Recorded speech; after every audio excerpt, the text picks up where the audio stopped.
Hey everybody, welcome to a new installment of the Academic Crisis Line. Today I'm going to talk about authorship with my friend and colleague Rick Bessel, who is now transitioning from being a junior first author to being the senior author. So this is why I invited him today. As usual, you can ask live questions. I assume many of you are watching the semifinals of the football championship, so maybe not, but you can still email me later. So if you want to tweet questions, you can do this at ph_dial. Or you can also just write me an email. And I can also answer later. This doesn't have to happen now. If you want to have more information about me, my research, and the series, go to my website, storiesandabrain.com. And there, if you direct yourself to Academic Crisis Line, the header, you also find the links to vote for new topics or suggest new ones. So why is authorship such an important thing? So authorship is nowadays probably the most important academic currency, which buys you positions, high scorings, and hiring procedures. And it's basically the main proxy by which your academic performance is evaluated. And this is why it's so important. And it's a very complicated issue, which is different from discipline to discipline, and sometimes just journal to journal. So first, who is on the article? This is often a discussion, and sometimes there are a lot of courtesy authors or people who are just there because it's polite, or you think the senior author should be on the paper because this gives you maybe a better chance at the review process. But technically, only people who actually have an intellectual contribution to the project are supposed to be authors of the paper. This means the research assistant who collected the data but was not involved intellectually or in the idea and interpretation process technically should not be on the paper. There's room for these people in the acknowledgement section. Same also for this one academic you only talked about your results and who gave you like a small suggestion or how to fix a problem with your code. These are people who go in the acknowledgements, but not as an author in the paper. So people who were either involved in the data analysis, interpretation, in the formulation or the literature review to work on the research question and embed this in the literature, or people who worked significantly on data analysis, representation, or graphic presentation of the results. These are people who should be on the author board. Some journals also, or some disciplines also have a practice of ghostwriters who are basically given like a bullet point manuscript and then just have to make a wording out of it. These also don't go off the paper, even though it's technically their writing. So this is the legal side of things, but of course things are much more complicated once you have personal dynamics and power dynamics and a lot of personal and career interests involved. So yeah, things are usually not as black and white, and there is this gray zone. So one way to like still have a good representation of who contributed what to the paper is that some journals now started doing author contribution statements. And I love them because you can be really, really clear about who did what. And this is an actual reflection of who did what in the project and contributed what. So in terms of your intellectual property or your intellectual input for a certain project, this is actually a good reflection. Still, there can be discussions and disagreements about it. I guess some people would disagree with only being involved in like a revision or an idea, and they think they actually are much more involved or they would have liked to be. So this is just one solution which might solve some problems, but certainly not all. But I still like them a lot. I don't know. Do you have a good idea or like a strong opinion about author statements? I think they're super useful, if for no other reason. Only it forces you to think about at the end of your writing your paper who should be there. Mm-hmm. You know, invariably there's a discussion usually with you and your PI about should so and so be added. We discussed it in lab meeting. They made some contributions, but as you go through updating that author contribution statement, I think it becomes really apparent who should and who shouldn't. It's by virtue of forcing you to make a list. Yeah. And it just reinforces what's already in your own mind a little bit. Yeah, that's true. But some things are also more difficult. Like I actually currently have a paper which where I picked up a project from somebody else. So, and there we really had to negotiate multiple times what the roles of each other are and the contributions of all of us.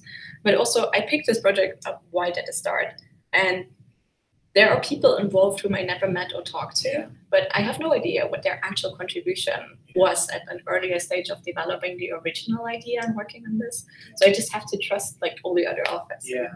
This is just the way it is. And I think it's an especially complicated case where, but ultimately very, very common across labs where, especially older labs, where undergrads or previous grad students started a project, maybe some of the intellect, the idea of the project was theirs, but they didn't actually execute anything. They never collected data. They never did any analysis, but it's still regarded as so-and-so's project that you're just completing.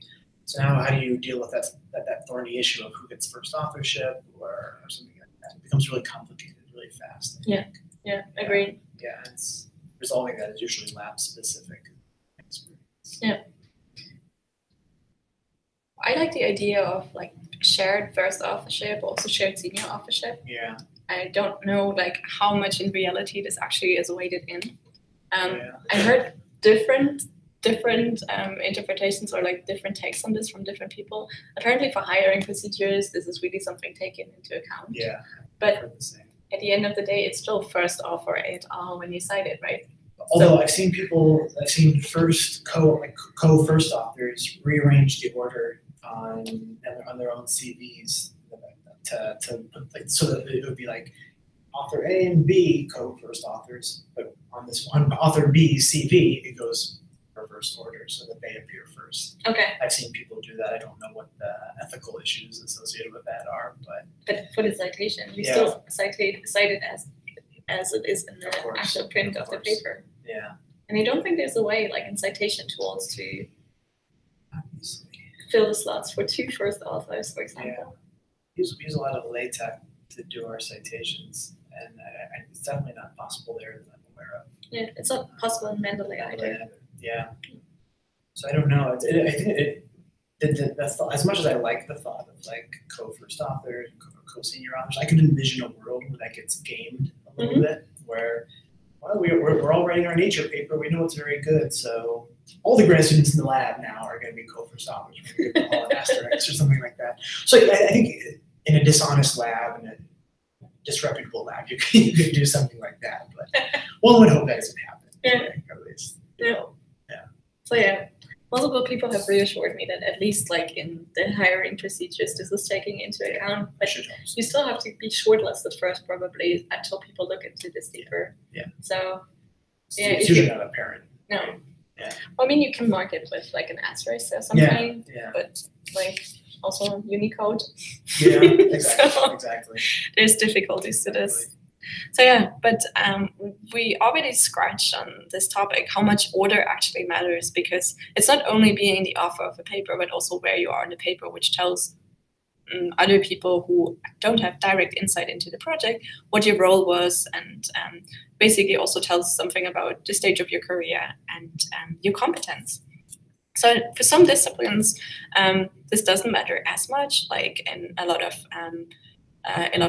STEM sciences, people like in physics or in mathematics, like people are just listed in alphabetical order, and there is no indication or code for positioning, and there's just a mark for the senior author, and that's it. And often these papers have thousands of authors, if you think about the CERN projects, for example. But in most other disciplines, like either in medicine or in biophysical sciences, bioengineering, neuroscience, psychology, most of the social sciences, at least for the ones where it's not common to only have single author papers, the order actually matters a lot and will tell a lot about what your involvement in the paper is, or the manuscript, and also what your stage of career is and how much you contributed. So in the beginning of your career, you actually want to have a lot of first author papers, because this shows your skill set and your potential. It shows that you are capable of running a lot of different projects. When you transition to have your own lab, you want to have a lot of senior publications because they count as they count, of course, into your tenure, but also they show that you are able to manage a lab, manage other people, work together, and supervise projects like top-down, right? Yeah. I think back to like the early days, like when I first started as a graduate student, I don't think I had the wherewithal to know when a project was done. I don't think I would have known when to complete. I don't know when I would have said enough in analyzing data. So I think as you mature, you kind of move into that senior authorship role quite naturally. With experience. You become a little more comfortable there. I think. Do you think the senior author is mainly like the head of the lab, which is managing the project, or should this be the advisor? I've seen both, right? I'm a bit struggling with this because, like, if I'm supervising a PhD student or master student, and it was my idea, I'm bringing this project with the student from start to finish. Should I be the senior author in this, or should this still be our common PI? Yeah, it's a difficult question. My sense is like authorship is ultimately divided by like contribution, right? The senior author is the person who directed the experiments. The senior author is the one who moved the project along, who had the vision for the project. So whether the senior author happens to be a PI or somebody who's a supervisor or a director, it's ultimately like what that person did as opposed to the title they have.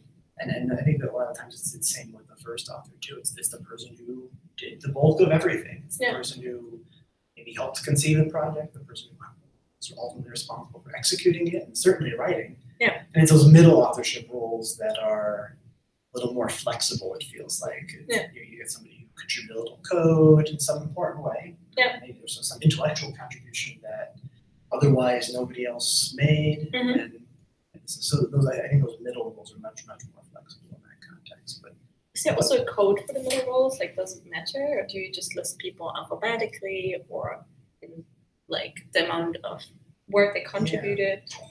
I've tried to do the latter on papers that I'm on. Like when it's clear that somebody has contributed a little bit more, I try to bump them up the authorship list. Okay. I don't know. But then you move them to the front. Closer to the front usually. A lot of the work that I've done has been me and whoever's directly supervising me.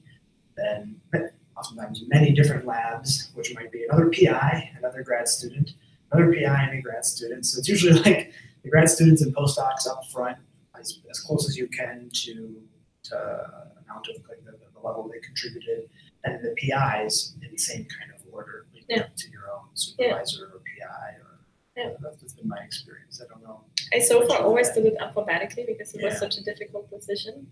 But also like the alphabetical order would like halfway reflect the people. But I was just lucky that the people who did the most also had alphabetical names, which are Aronson is always the one who contributes so much.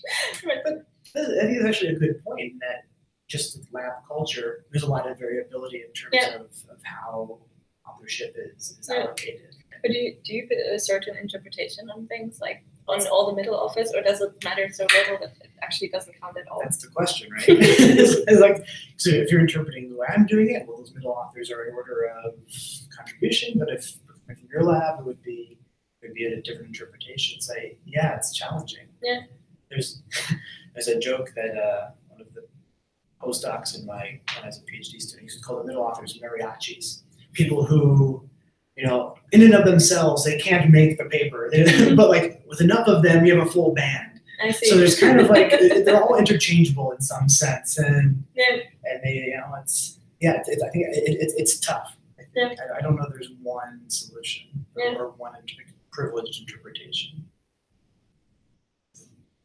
I think journals should put guidance on this, how they like it, and then depending on the journal, and hopefully they would develop some consistency at least within the discipline.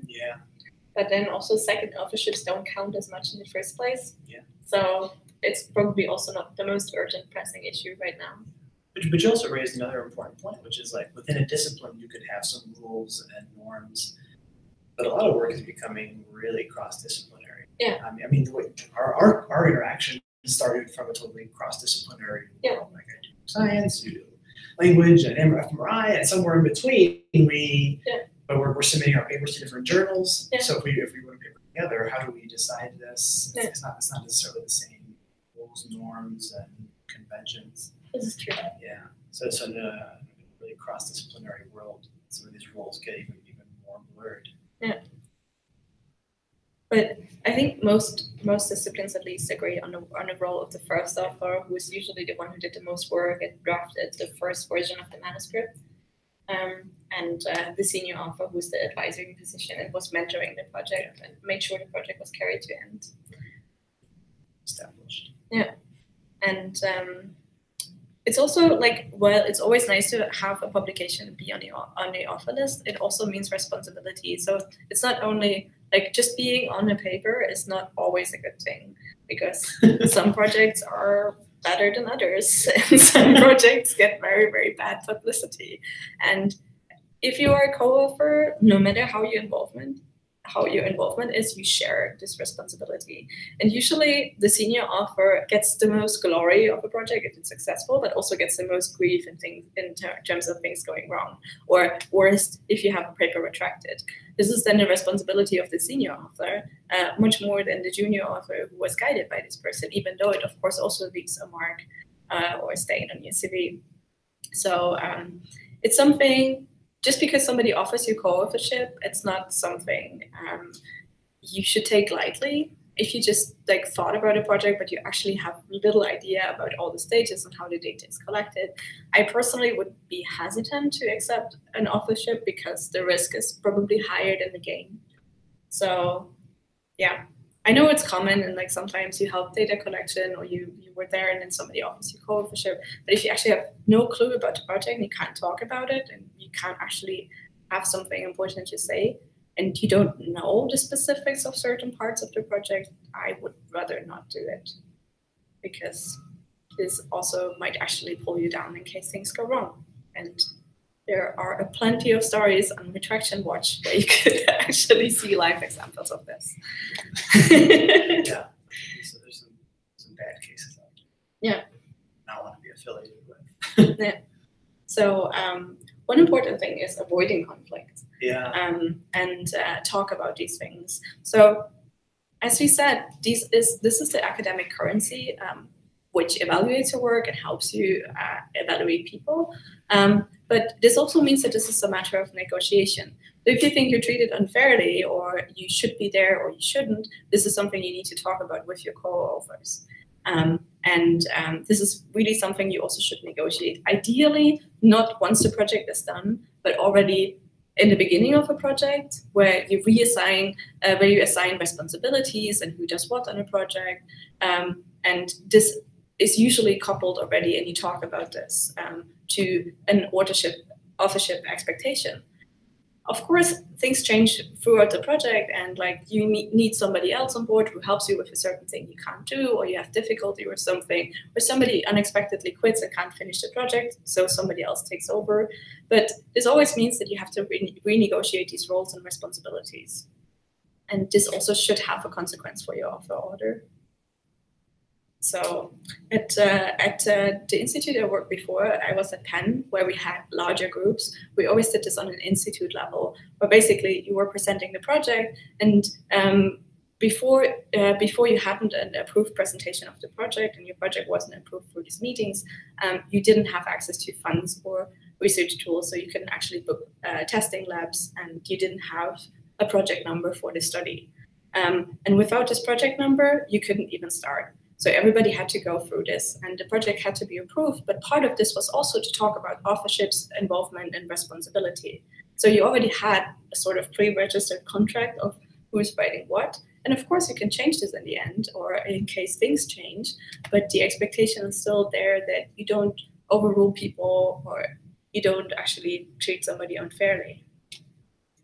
And I think this is good practice. Yeah, I mean, like any good interaction, it's conversations through and through. Mm-hmm. From the beginning to set up reasonable expectations as the project evolves, because naturally things are going to change, as you said, mm-hmm. But hopefully you've had enough conversations that by the end everybody's comfortable with their positions, mm-hmm. or they've agreed to leave, or something like that. But it's only by talking do you avoid continuous talking and concurrent with the evolution of the project. Yeah. That I think you stand your best chance of avoiding uncomfortable or mm-hmm. caustic situations with people. Yeah.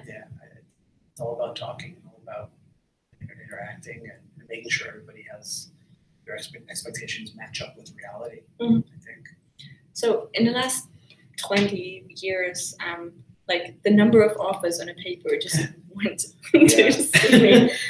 So like I think until the 80s and early 90s, like the standard paper was 1 or 2 authors. So there was much less conflict potential than there is now, where you sometimes have 10 or 15 authors on regular paper. Do you think this devalues authorship? I don't know about devaluing.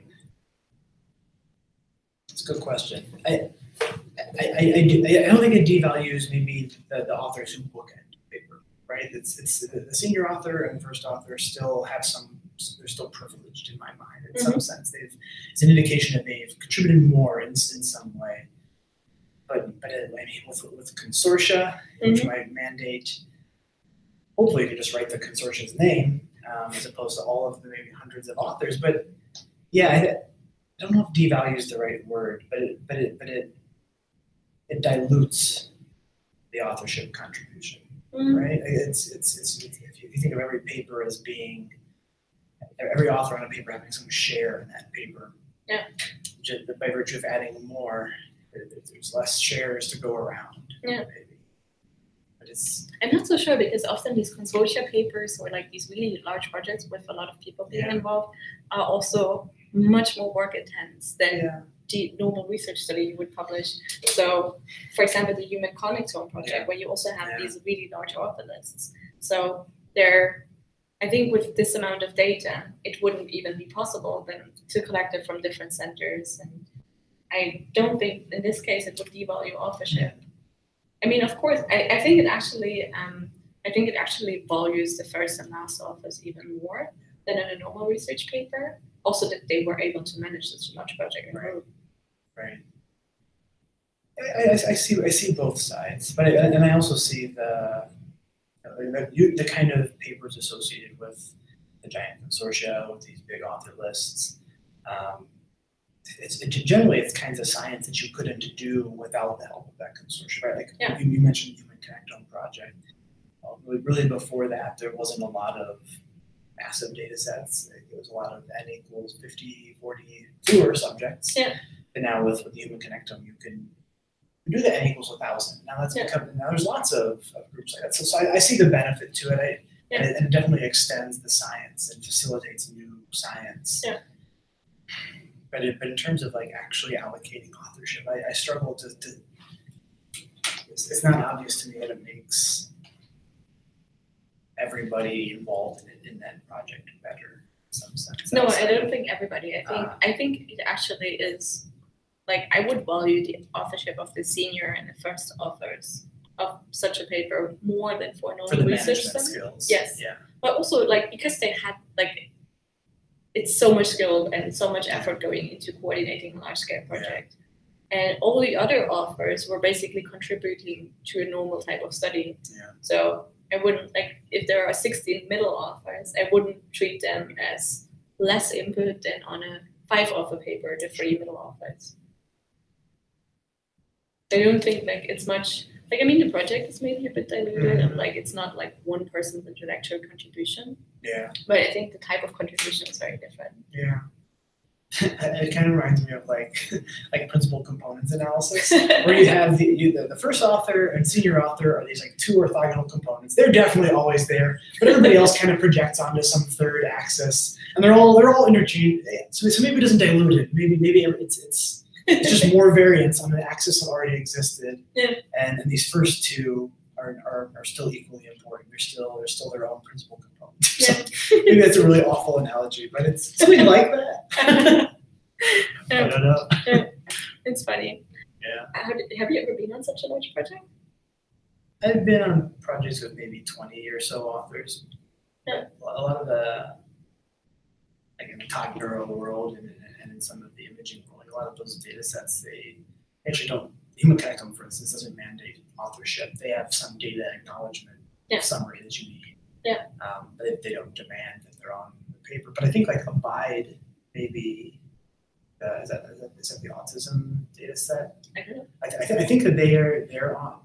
at the end of the author list is like, and the Abide Consortia or something like that. Or whichever one was for the neurodegeneration, I can't remember what it was called. Yeah. I think some of them actually are listed as authors, like the consortia itself, it's like as a single entity. Okay. Yeah, but my experiences have always been the largest number of co-authors have always been other labs who contributed data, but never in the context of like bigger data collection projects. How about like this is more a legal thing as well. So before a paper is submitted and published, all authors should approve submitting to this journal and of this version of the submission. Yeah. And this is already difficult to manage if you're 5 people. Yeah. How do you guarantee that everybody approves of this if you have 20 authors or 1,000? Yeah. And it's really a legal thing. So like it's partially not feasible that everybody actually can comment on this paper. You kind of have to depend on there being a hierarchy somewhere, right? Or some way that like a leader can send to sub-leaders, or a senior author can send to like the next round of authors who are then responsible for making sure their underlings and grad students read the paper. Right? And all the underlings only get like, okay, you have 2 weeks, and if you request major change or like have anything important to change, then you can submit it, and if not, we assume that you approve. I think that's the ideal. So it's probably like, as far as I know, like the only scenario for like that many authors. It's a too many chefs scenario, right? Too many chefs stirring the one pot. If you let everybody on a 1,000 author paper you go at it, it would never get finished. No. Somebody needs to assume stronger roles at some point. This is true. Yeah. I'd be curious whether people have ideas about how to handle that, but it seems like the most natural approach. Yeah. Do you think like author contribution statement and also conflict of interest statement should be part of the manuscript which the authors approve of? Yeah. Yeah. Of course, especially even more so in these large author lists. I would think. Because I have the feeling my co-authors never read. It's like they're just not responsive. I always include these when I imagine, okay, this is probably a point of discussion, but I don't know whether they just assume it's unfair, but I don't want to be the bitch now, so I don't know. Or if they're just totally okay with this.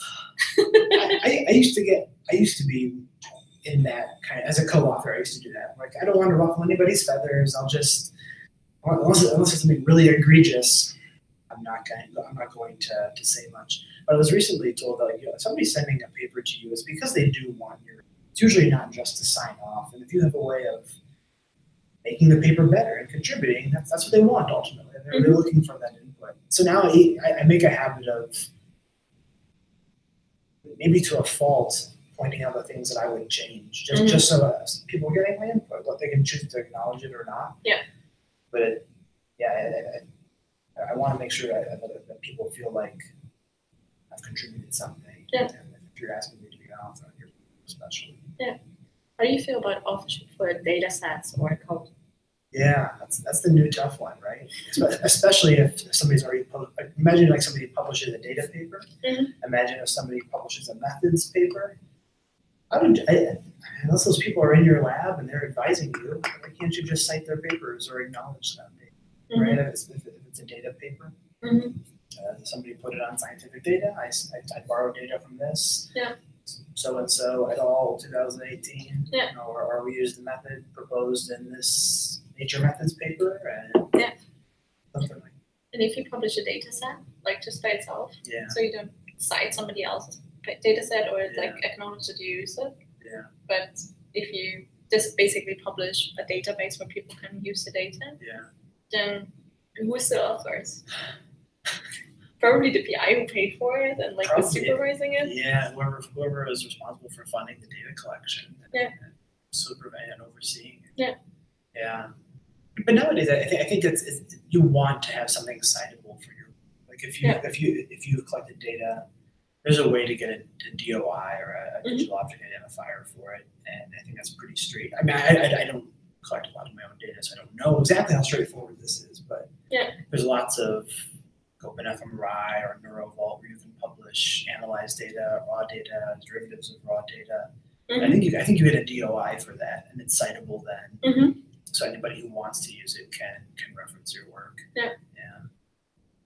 How do you feel about like now changing from like being a junior main responsible researcher author to like now starting to have pressure to you publish all these senior papers?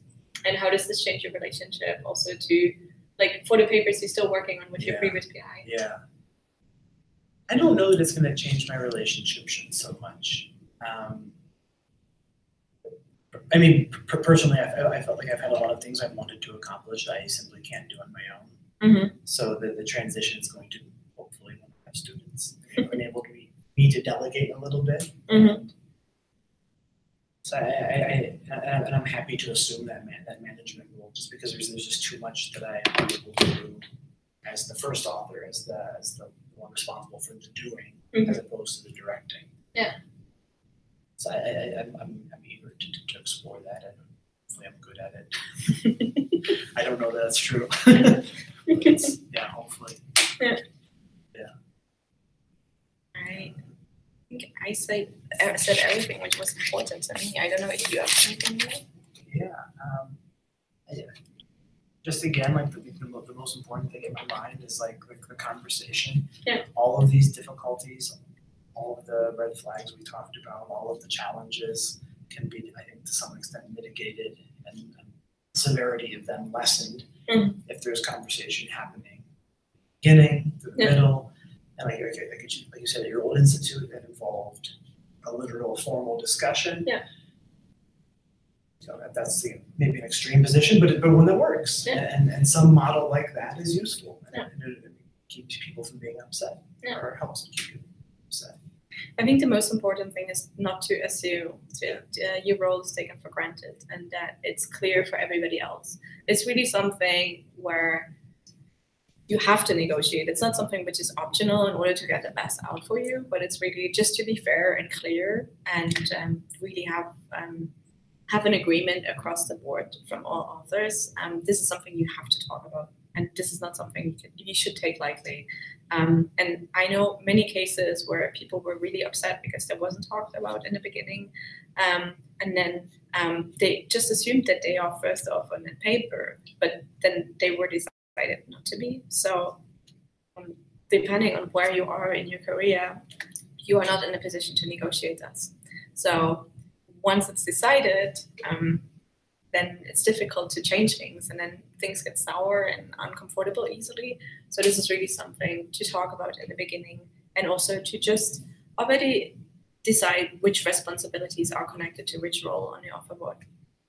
And there's so much variability across labs, especially I'm sure it's happened to you when you came to Penn from your old lab, or when you started as a graduate student.